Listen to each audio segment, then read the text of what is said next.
رب العالمين والصلاة والسلام على سيد الأنبياء والمرسلين وعلى آله وأصحابه وأتباعه وأهل بيته أجمعين. أما بعد فأعوذ بالله من الشيطان الرجيم. بسم الله الرحمن الرحيم. إنما يخشى الله من عباده العلماء. صدق الله العلي العظيم.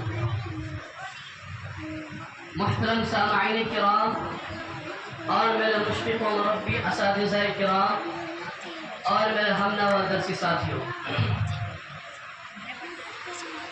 یہ بات روزہ روشن کی طرح آیا ہے کہ ہندوستان کو جب بھی خون کی ضرورت پڑی اور ہندوستان کی سلامیت کو خطرہ لاحق ہوا تو مسلمانوں نے سب سے پہلے پیش قدمی کی اور آگے بڑھ کر اس کے محافظ و پاسباں بن گئے۔ آپ حضرات کو معلوم ہے کہ ہندوستان ایک طویل عرصے تک انگریزی سامراجی کے چنگل میں گرفتار رہا۔ مغلوں کی کمزوری، ملک کی بدامنی کی بدولت ہندوستان کو طوق غلامی پہننا پڑا۔ ایسٹ انڈیا کمپنی نے ہندوستان کے خلاف زبردست سازش کر کے ہندوستان پر قبضہ کر لیا تھا اور یہاں کی آزاد و خود مختار حکومت و عوام کو اپنا محکوم و غلام بنا لیا تھا۔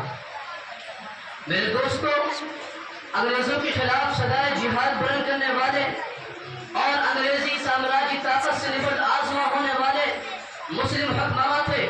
سب سے پہلے سید احمد شہید اور شاہ اسماعیل شہید نے پرچم آزادی بلند کیا اور پشاور کے بالا کوٹ کے علاقوں میں سکھوں سے جہاد کرتے ہوئے امیر المؤمنین سید احمد شہید اور ان کے رفقا شہید ہو گئے، جس کے بعد ہندوستان میں ایک طویل عرصے تک خاموشی کی چادر تلی رہی۔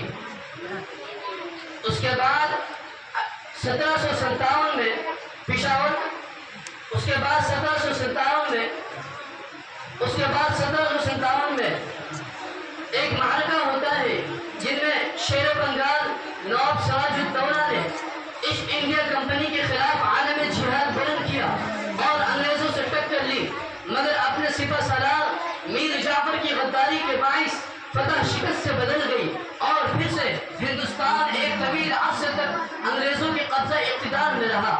میرے دوستو، پھر یکایک جنوبی ہندوستان سے ایک گرج سنائی دیتی ہے جس کا ترہ افتخار ٹیپو سلطان رحمۃ اللہ علیہ، جو انگریزوں کے سامنے آئینی دیوار بن کر کھڑے ہو گئے، جنہوں نے ہندوستانیوں کو یہ تاریخی پیغام دیا تھا: شیر کی ایک دن کی زندگی گیدڑ کے 100 سالہ زندگی سے بہتر ہے۔ میرے دوستو، ٹیپو سلطان رحمۃ اللہ علیہ مادر وطن کی حفاظت کرتے ہوئے میدان جہاد میں شہید ہو گئے، جس کے بعد انگریزی افواج کے جنرل نے بڑے فخر سے کہا تھا: اب ہندوستان ہمارا ہے۔ میرے دوستو، ہندوستان کی تاریخ طویل ہے مگر وقت قلیل ہے، لیکن سنیے کیا ہوتا ہے۔ 1857 کے بعد ایک دور کا اختتام اور ایک نئے دور کا آغاز ہوتا ہے۔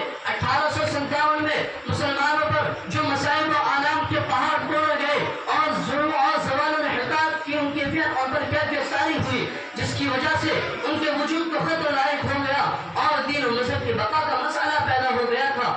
ایسے نازک وقت میں ایک اسلامی مرکز کی شدید ضرورت تھی، لہذا حافظ عابد حسین صاحب، مولانا قاسم نانوتوی اور حضرت حاجی امداد اللہ مہاجر مکی رحمہ اللہ کے صلاح و مشورے سے ایک مرکز کی بنیاد رکھتے ہیں۔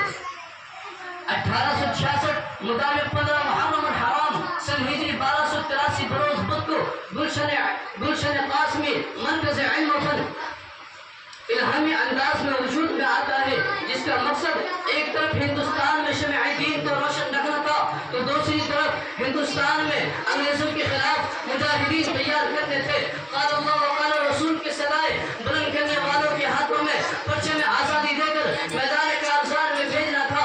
پھر دنیا نے دیکھا کہ مسجد چھتا میں انار کے درخت کے نیچے احمد محمود احمد سے پڑھنے والا سب سے پہلا طالب علم مولانا محمود الحسن تھے، جنہوں نے ہندوستان میں انگریزوں کے خلاف تحریکیں چلائے۔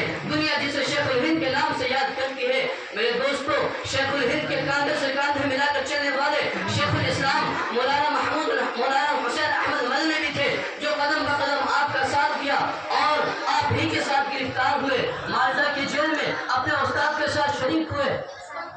ہندوستان چھوڑو تحریک میں حصہ لیا اور انگریزی افواج میں مسلمانوں کی بھرتی کو حرام ہونے کا فتویٰ دیا،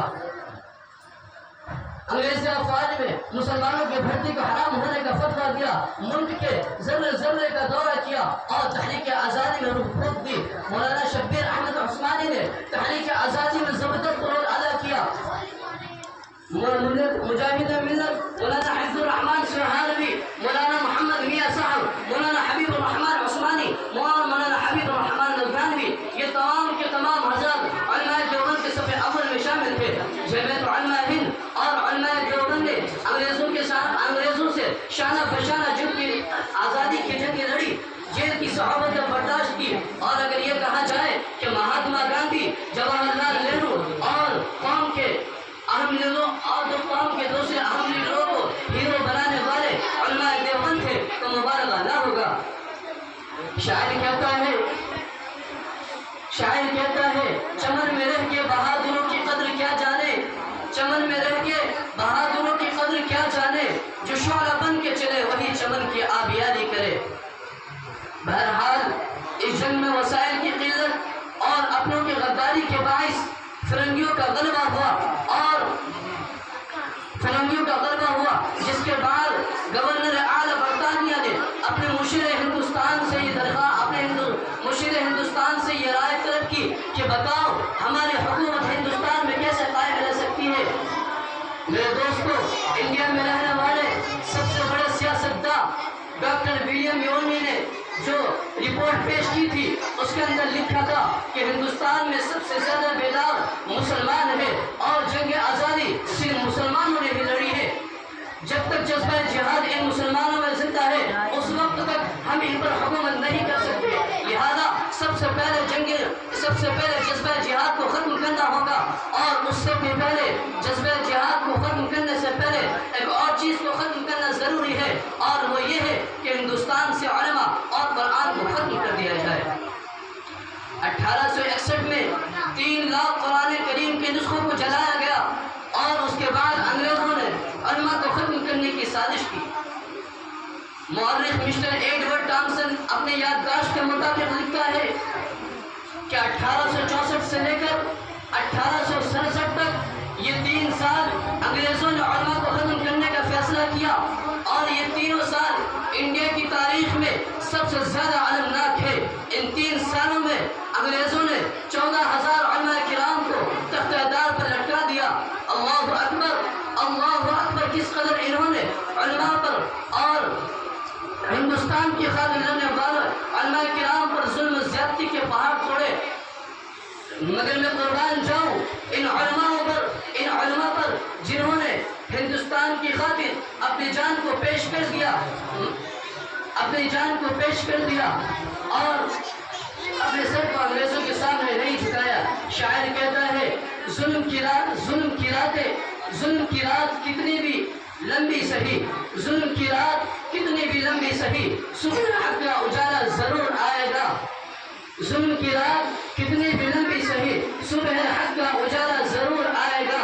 توڑ دیں گے ظالم کے ہر زنجیر ہم، توڑ دیں گے ظالم کے ہر زنجیر ہم، صبر کا دامن تھامے شاہی ضرور اڑے گا۔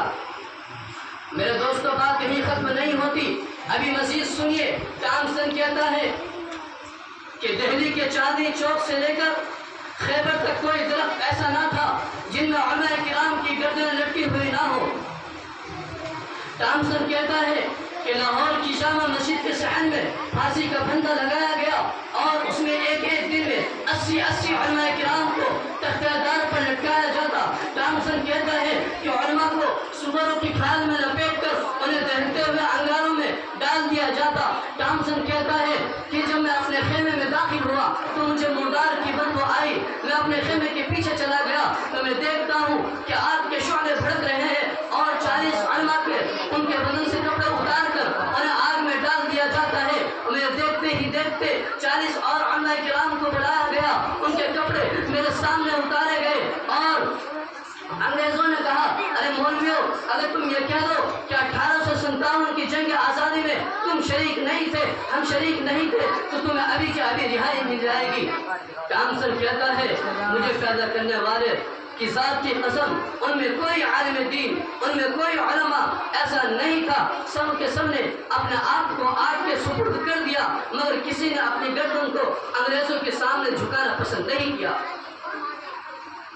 یہ تھے علماء دیوبند، یہ تھے علماء جنہوں نے اپنے سر کو، اپنے جان و من کو، اپنے تن من دھن کو پیش تو کر دیا مگر اپنے سر کو نہ جھکایا۔ میرے دوستو، اگر علماء دیوبند میدان جہاد میں نہ نکلتے تو رب کعبہ کی قسم یہ ملک ہندوستان کے بھی آزاد نہ ہوتا اور ہم سب غلامی کی زنجیروں میں جکڑے ہوئے ہوتے۔ شاعر کہتا ہے، باطل سے دبنے والے اے آسماں نہیں ہم، باطل سے دبنے والے اے آسماں نہیں ہم، 100 بار کر چکا ہے تو امتحان ہمارا، توحید کی امانت سینوں میں ہے ہمارے، توحید کی امانت سینوں میں ہے ہمارے، آسان نہیں مٹانا نام و نشاں ہمارا۔ میں آخر میں یہ کہہ کر اپنی جگہ لیتا ہوں کہ اللہ تعالیٰ علماء دیوبند اور دین کے مرکز کو قائم و دائم رکھے اور ہمارے ملک ہندوستان میں امن و امان کا ماحول پیدا فرمائے۔ وما علینا الا البلاغ۔